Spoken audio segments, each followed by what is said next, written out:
Hey everybody, welcome back to Bible Bites. Today we're going to talk about the Great Commission, Jesus' Great Commission in Matthew 28 verses 18 through 20. And we're going to specifically look at why it's important, what it is that we're to do, and how we do it. So stay tuned as we get started.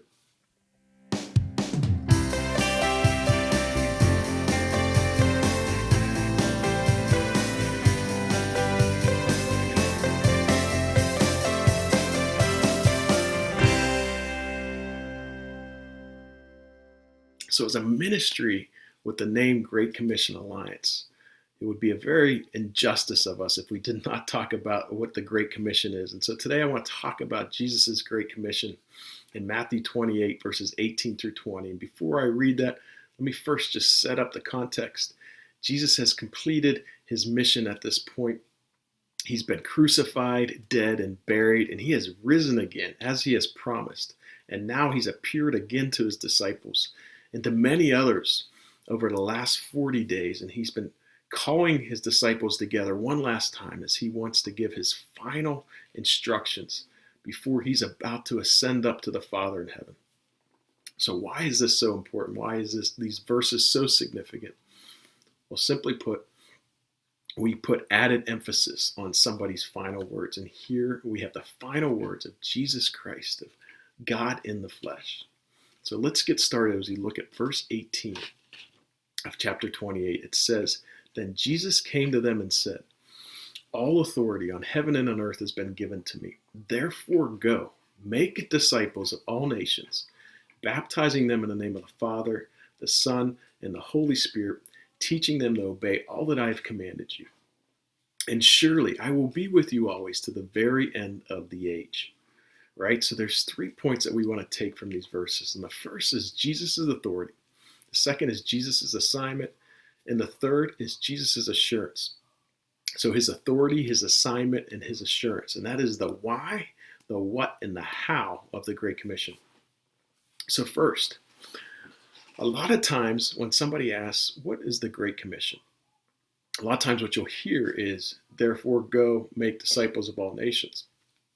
The problem of starting there is a therefore at the beginning. And as we know, whenever we see a therefore, we need to ask the question, what is it there for?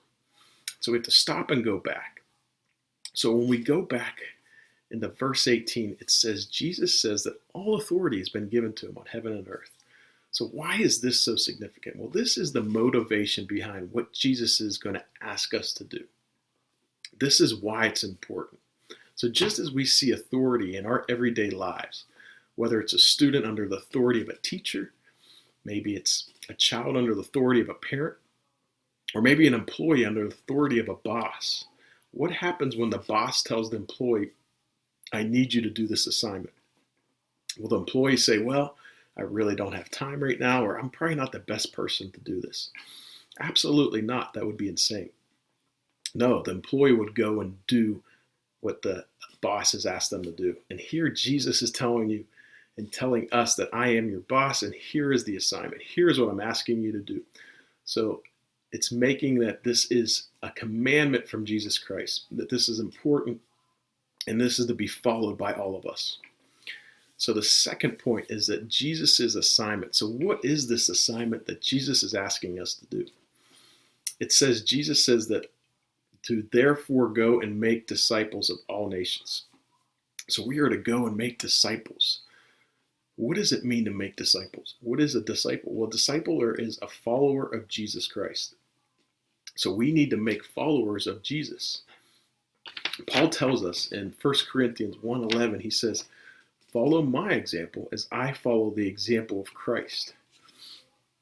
Other versions say, imitate me as I imitate Christ. So we need to be Christ imitators and to teach others to do the same. That is the second key point of being a disciple, is that a disciple makes disciples.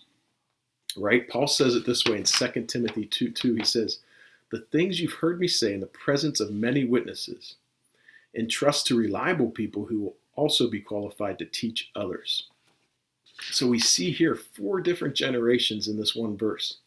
Paul says, the things you've heard me say in the presence of many witnesses, I want you to entrust to reliable people who will also be qualified to teach others, right?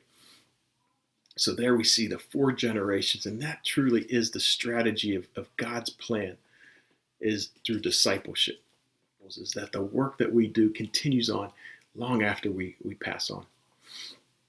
And so this brings me to my final point, and that is Jesus' assurance.